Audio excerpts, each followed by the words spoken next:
Atos Igreja. Somente a Escritura nos faz amar. Horários de cultos: segunda e quarta e 20 às 21 horas e domingo 17 às 19 horas. Rua Arautos, 271 Vila Andorinha. Você é sempre bem-vindo. Atos Igreja. Somente a Escritura. Vai começar aqui no Instrução algo que aconteceu esses dias. Um áudio que apareceu, o pessoal falando de um cabelo que se achasse na Bíblia. Esse cabelo botava dentro d'água e quem bebesse dessa água seria curado do vírus. Aí, esse cabelo, nessa noite, nós vamos encontrar ele na Bíblia. De verdade. Em Isaías 53:5. Pode abrir lá e conferir na sua Bíblia para você ver se esse cabelo está lá. Isaías 53:5. Nesse referido cabelo, se esperava algo dele que era a cura. E nesse versículo, nesse cabelo que a gente achou nesse versículo, tem essa cura. No versículo 5 diz: mas ele foi ferido por causa das nossas transgressões e moído por causa das nossas iniquidades. O castigo que nos traz a paz estava sobre ele, e pelas suas feridas fomos sarados, pelas suas pisaduras fomos sarados. Esse cabelo que dava cura, não dava essa cura que Cristo nos deu. Porque isso é uma mandinga, isso é uma simpatia, isso é algo que não é bíblico. E por que eu estou falando desse cabelo hoje? Só para encher linguiça, não. Porque a gente vai ver o que realmente pode nos trazer cura. E o porquê que a gente está vendo isso, primeiro, é da seguinte forma: que a Bíblia é a nossa régua, a Bíblia é o nosso crivo, a Bíblia é o nosso juiz. E a Bíblia é o que vai mostrar a verdade para a gente. Porque ela foi divinamente inspirada. E se essa Bíblia, que foi divinamente inspirada, não nos der a instrução que a gente precisa, nós não vamos ter o efeito das sãs escrituras fluindo na nossa vida. No referido áudio, depois que achar o cabelo que a gente já achou, fala que é para colocar em água, né? Agora nós vamos lá para João, Evangelho de João, capítulo 7, 37. É falado que ao colocar-se esse cabelo na água e beber, tinha cura. Mas nós vamos ver qual é a água que nós precisamos beber. No versículo 37 diz assim: no último e mais importante dia da festa, Jesus levantou-se e disse em alta voz: se alguém tem sede, vem a mim e beba. Quem crê em mim, como diz as Escrituras, do seu interior fluirão rios de água viva. Essa água, Jesus veio purificar nosso pecado. Paulo, certa vez escrevendo, disse que precisamos ser lavados pela palavra, pela água da palavra. E Jesus é a palavra. O Verbo se fez carne e habitou entre nós. O Verbo estava com Deus e veio, como homem, mostrar o que Deus queria para nós.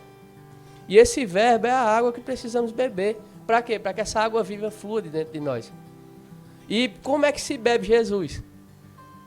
Aceitando o sacrifício de amor de Cristo. Como é que se bebe Jesus? Sendo lavado e purificado pelo seu sacrifício de sangue, de amor. E por causa disso, os rios de água viva vão fluir de dentro de nós. E essa água viva, misturada com o sacrifício de amor em nossa vida fluindo, agindo, vai fazer com que nós tenhamos cura e sejamos sarados pela pisadura de Cristo.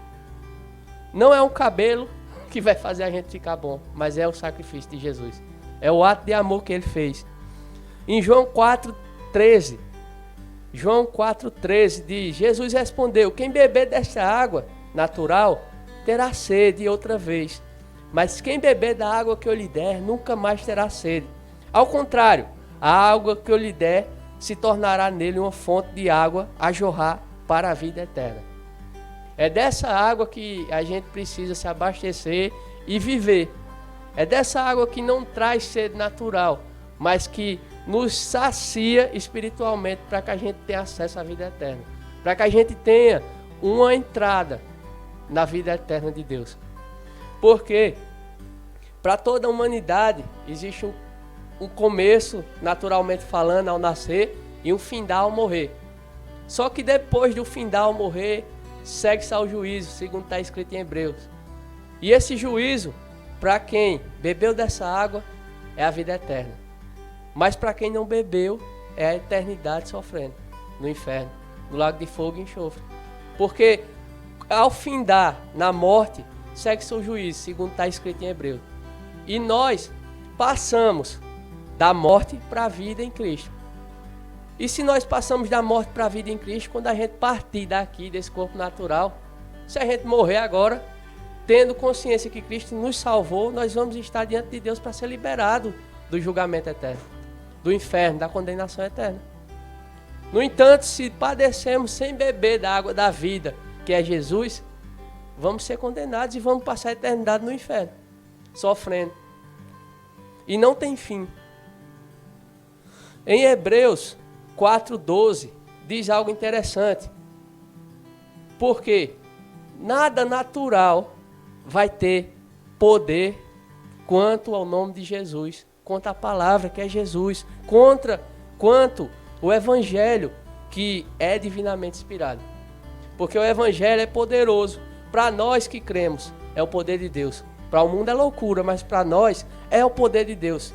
Em Hebreus 4:12 diz: porque a palavra de Deus é viva e eficaz, e mais penetrante do que espada alguma de 2 gumes, e penetra até a divisão da alma e do espírito, e das juntas e medulas, e é apta para discernir os pensamentos e intenções do coração.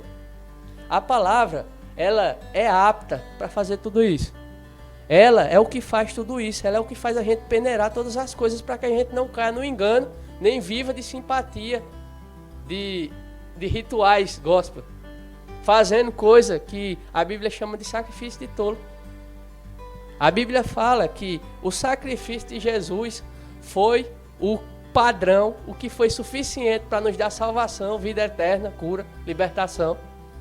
A Bíblia não fala que precisamos estar catando coisa natural para ajudar o sacrifício de Cristo, porque o sacrifício de Cristo foi o que foi feito de uma vez por toda, por todo pecado, por toda a humanidade. Não precisa-se de nada natural para trazer poder para esse sacrifício. Mas quando Jesus disse está consumado na cruz, esse poder foi liberado para toda a humanidade. O poder do amor, o poder que dá salvação, porque Deus amou o mundo todo de tal maneira que deu Jesus para que quando ele morresse, padecesse naquela cruz, nos desse salvação, nos desse vida eterna, nos desse cura e nos desse um nome que está acima de todo nome, onde todo principado, potestade, domínio e o que se levanta está sujeito a esse nome. A Bíblia fala que todo joelho se dobrará a esse nome, a Jesus. E esse nome tem poder sobre todas as coisas, porque Cristo subjugou todas as coisas ao seu domínio. Cristo subjugou o reinado de Satanás ao seu domínio. Cristo foi tentado pelo diabo quando ele foi levado ao inferno, ao deserto, pelo diabo. Ele foi tentado. No entanto, o diabo ofereceu a ele: me adora que eu te dou todo esse poder, esse domínio.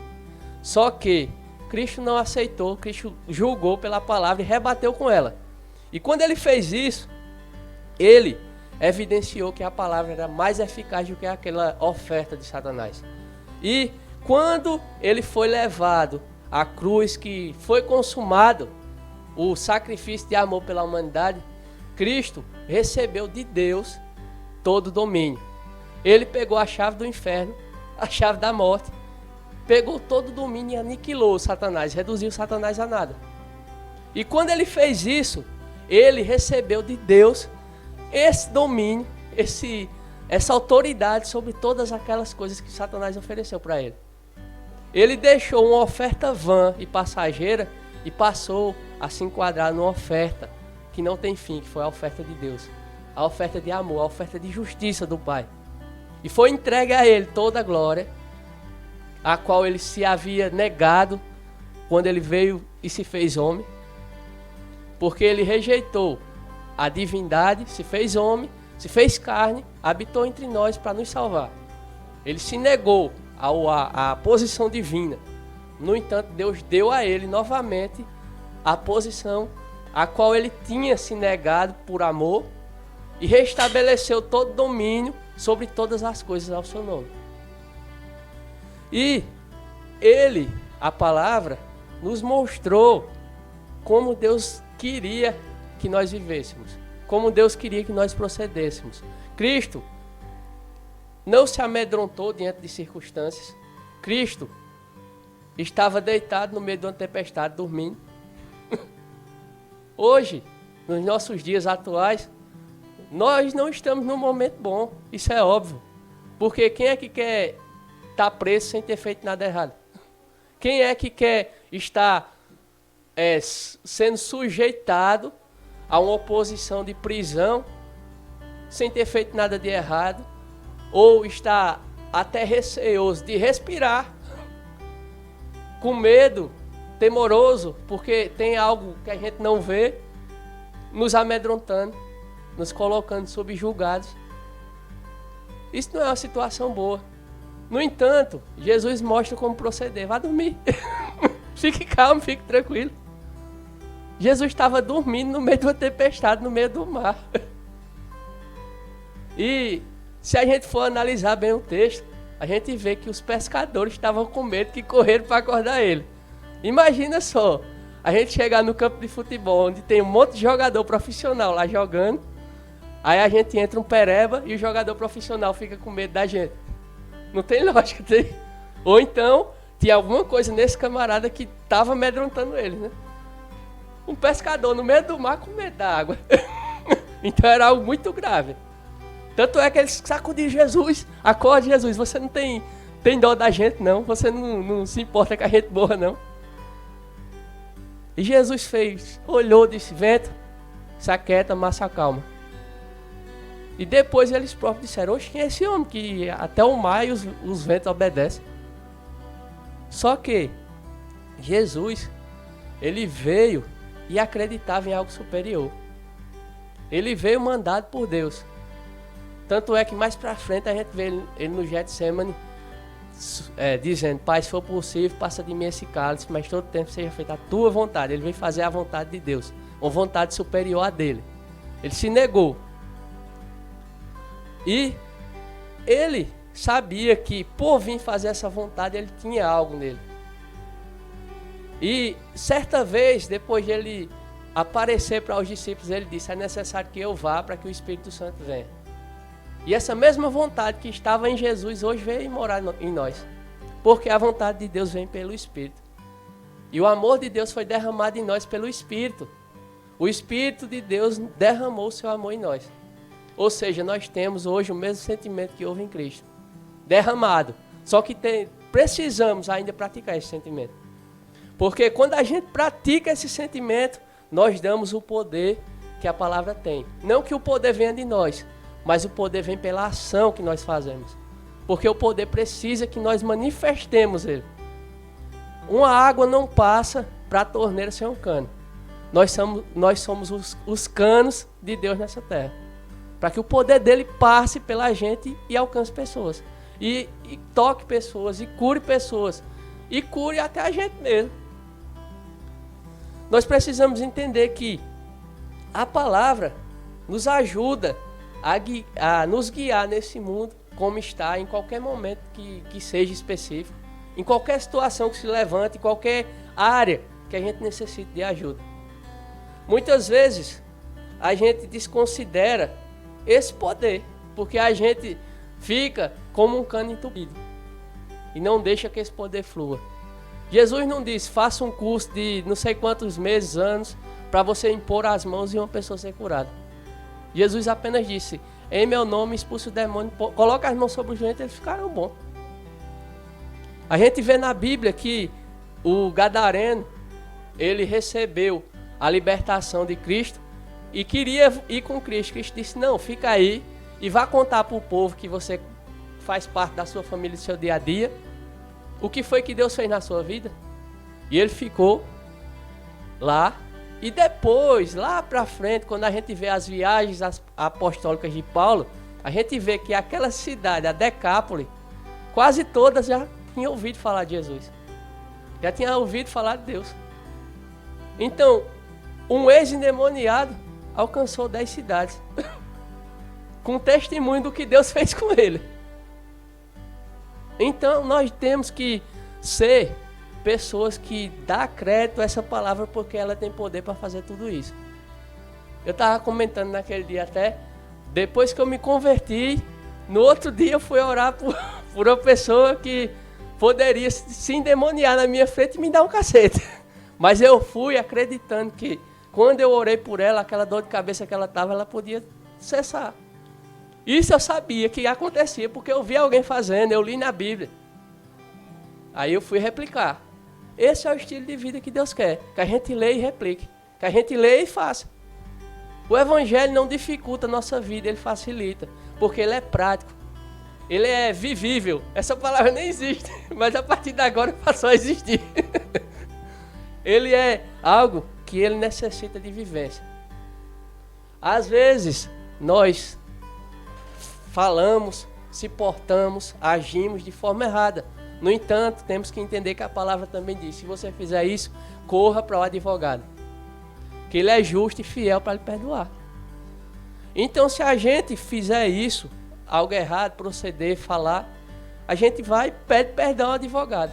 Nós não precisamos nos matar, nos crucificar de novo, porque Cristo já fez isso por nós, mas precisamos nos arrepender, nos colocar numa posição de humildes, porque arrependimento é humildade, não é vergonha. Eu errei, me desculpe, me perdoe. É o que eu posso fazer, eu não posso fazer mais nada, eu não vou me matar para que você me perdoe. No entanto, se você não me perdoar, é com você.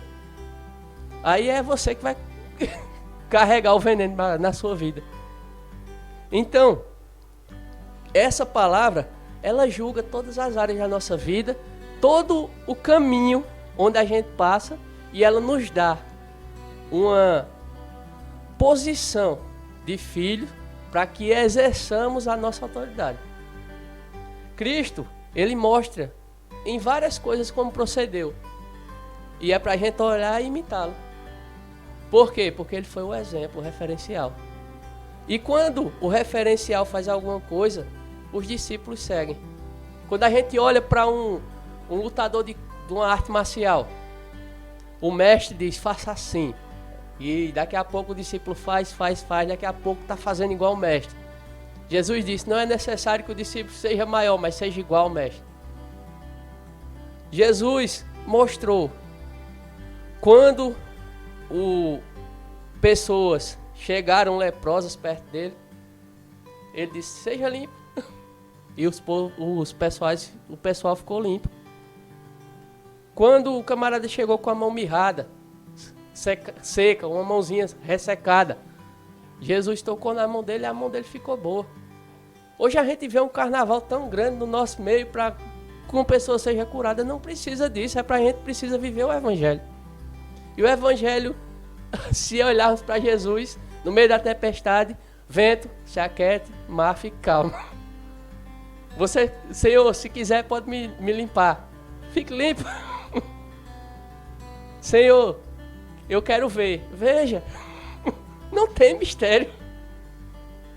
O que precisa é entender e conhecer o poder que opera em nós por meio de Cristo. O poder que é vivo e transbordante na nossa vida por causa de Cristo. O poder que faz com que a gente manifeste a verdade em todo canto. Porque o poder de Deus é a única coisa capaz de nos auxiliar em toda e qualquer situação. E a palavra é aquilo que necessitamos para julgar e analisar todas as coisas. Em João 7:24, Evangelho de João, capítulo 7:24, diz algo interessante a respeito disso. Em Mateus 7, vemos que não é para a gente julgar, para que a gente não seja julgado. Em João 7:24 diz, não julgueis segundo a aparência, mas julgai segundo a reta justiça. E a reta justiça vem de onde? Da palavra. A régua é a palavra. A régua não é aquilo que a gente pensa do outro, aquilo que o outro aparentemente vive, deixa de fazer. Tem gente que se porta quase como um teatro diante das pessoas. Tem gente que só é reconhecido como pastor, como líder, se estiver engravatado. Tem vezes que eu estou andando de bermuda, de short, igual a minha esposa diz, parecendo Chaves.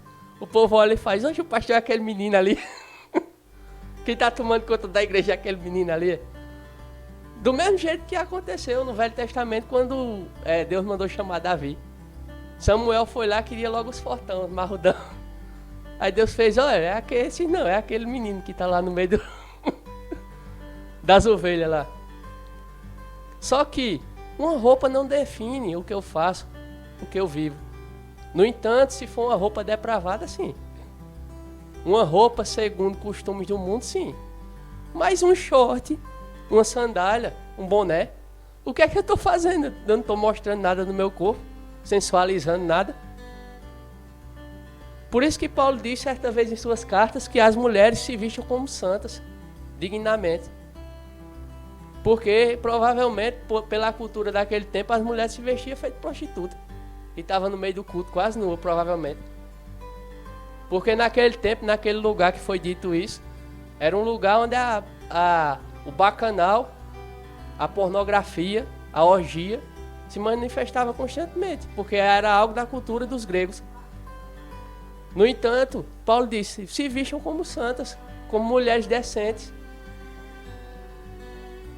Então, se nós estamos vestidos decentemente, não estamos mostrando nossas partes, não estamos mostrando. Tem gente que vai para a academia que não é errado, porque Paulo até diz que é bom para a saúde. Mas está ali, sem camisa, mostrando o peitoral, mostrando os músculos, as mulheres mostrando as pernas grossas, mostrando as coisas, está errado. Agora quem vai julgar isso? A palavra. Porque a palavra nos ensina toda maneira de se viver corretamente. A palavra ensina até se a gente comer muito doce, a gente adoece. Tem lá em Provérbios. Só não me lembro o capítulo agora. Mas tem lá em Provérbios, já foi lido aqui no culto. Se comer muito mel, muito doce, fica doente. Então se eu sei disso, então eu não como. Tem várias coisas que a Bíblia ensina para o nosso dia a dia prático, para a nossa vida cotidiana da casa, para a nossa vida do lar. E a gente às vezes deixa passar e não julga nossa vida segundo a palavra, segundo a reta justiça. Em 2 Timóteo 3,16, 2 Timóteo 3,16. Esse versículo mostra a força que a palavra tem. Mostra o sentido que a palavra tem. Mostra para que a palavra veio. 2 Timóteo 3,16 diz assim: toda a escritura é inspirada por Deus. Em outras versões diz divinamente inspirada por Deus. É útil para ensinar. A palavra serve para nos ensinar. Para repreender. O que é repreender? Se alguém estiver fazendo uma coisa errada, chega lá e corrigir. E chegar na grande e dizer, ei, rapaz, tá errado, se ajeita. No outro versículo, para corrigir e para formar na justiça. O que é ser formado na justiça? Tem gente que passa 4 anos para ser formado em medicina, em reportagem, em repórter, em algo que uma faculdade diz. E nós temos o professor em nós, temos as instruções na palavra que é divinamente inspirada. Para quê? Para que sejamos formados em justiça. O que é isso? Andar segundo Jesus. Andar segundo o que o mestre fez. Tem gente que, quando a pessoa falar, a Bíblia nos diz que devemos imitar Jesus. É impossível. Isso é uma heresia. Jesus era santo. Aí Jesus chega e diz: sede santos, porque eu sou santo.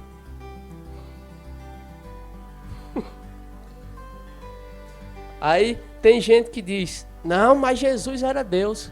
Aí a gente já viu aqui no começo que ele se negou da sua glória e divindade, se fez homem e habitou entre nós. Para quê? Para que nós olhemos para ele. Paulo diz, olhe firmemente para o autor e consumador da vossa fé, Jesus Cristo, o homem. Jesus Cristo o justo. Jesus Cristo, Filho de Deus. E hoje, ele morreu e disse, olha, vocês são meus irmãos. Quando ele estava aqui na terra ainda, chegou gente dizendo, olha Jesus, tua mãe e teus irmãos estão lá fora te chamando. Eles querem falar contigo. Jesus disse, minha mãe e meus irmãos são quem faz a vontade do meu Pai. Quem pratica a palavra. O Evangelho, como eu já disse, a palavra nem existe, é vivível. Ele é prático, ele é para a nossa vida. Em todo canto, em todo lugar. Até quando a gente está no banheiro, fazendo nossas necessidades, o Evangelho é para ser praticado. Como assim? Às vezes a gente senta lá no trono e fica pensando besteira. Mas só que a Bíblia diz, tudo que é bom, amável e de boa fama, nisso pensai. E a gente está lá fazendo nossas coisas pensando em besteira. Eu acho que não só sou eu não, acho que a gente pensa besteira. Tem muita gente que pensa besteira sentado no trono.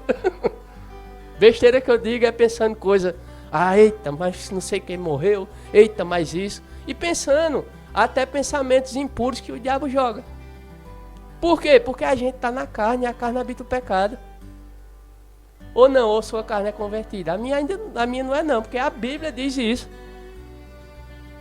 Certa vez Paulo disse, eu esmurro minha carne e reduzo a servidão. Imagina só uma briga, uma pessoa esmurrando o outro. Como é que se faz essa cena? É dando cheiro, é alisando? Murro é pancada. É algo sério, é algo para dominar.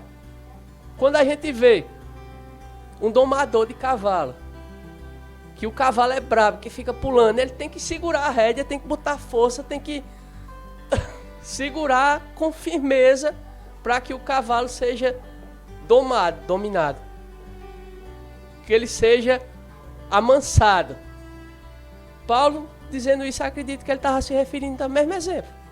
Amanse sua carne, reduza ela à servidão a Cristo. A servidão do Evangelho. A servidão da palavra, porque a palavra é a única maneira da gente ser formado na justiça e ser corrigido para uma vida santa, íntegra, uma vida amável, e para que a gente possa realmente viver o sentido pleno do Evangelho. Porque enquanto estivermos aqui na terra, o sentido pleno do Evangelho é estimularmos uns aos outros a santidade e a prática do amor, se juntar, se unir para que um corpo ande perfeito e falar a mesma língua. Isso aí está em versículos separados, mas está tudo escrito. Porque a Bíblia, ela é um livro que ela tem divisões de versículos e capítulos, mas a gente pode juntar os quebra-cabeça e formar a Bíblia, prática na nossa vida. Tem um versículo que fala, como eu acabei de falar, se comer açúcar vai ficar doente. Tem outro que diz, faça exercício porque é bom para a saúde. Tem pouco proveito, mas tem. Tem outro que diz, se vista como santo. Isso aí tudo numa linha da sua vida prática. Tá tudo um no norte, outro no sul, outro no oeste, mas está tudo na Bíblia. Porque esse conjunto de livros foi inspirado por Deus para que a gente viva. Para que a gente tenha uma régua para que a gente possa praticar.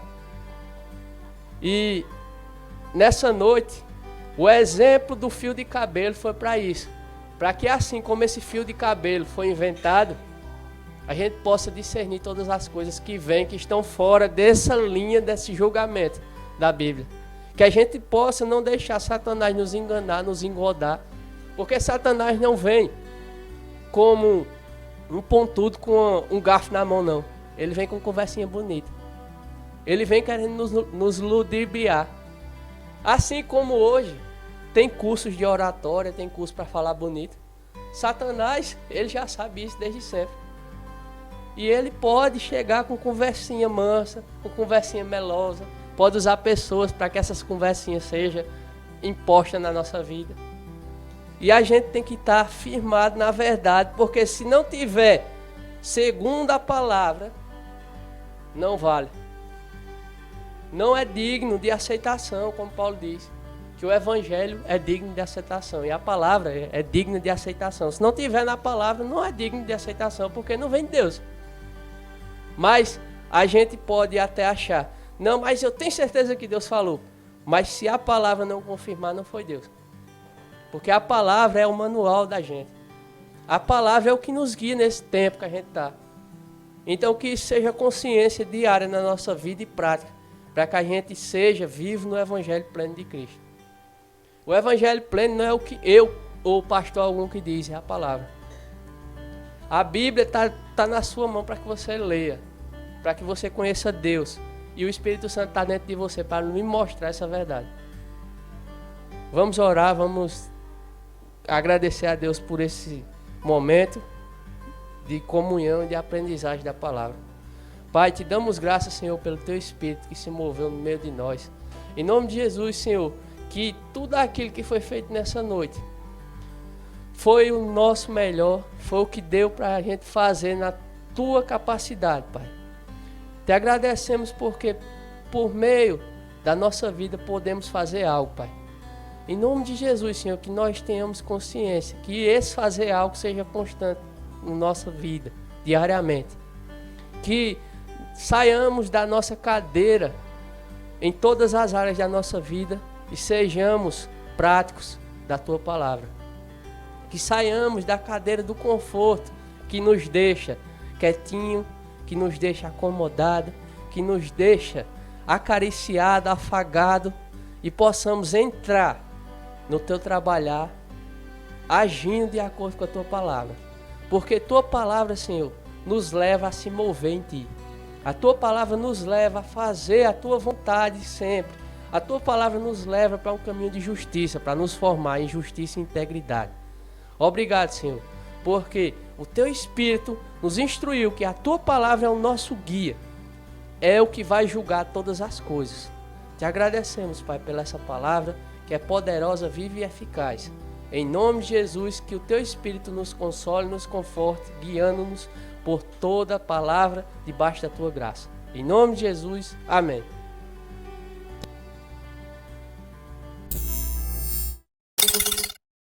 Atos Igreja. Somente a Escritura nos faz amar. Horários de cultos. Segunda e quarta e 20 às 21 horas. E domingo 17 às 19 horas. Rua Arautos, 271 Vila Andorinha. Você é sempre bem-vindo. Atos Igreja. Somente a Escritura.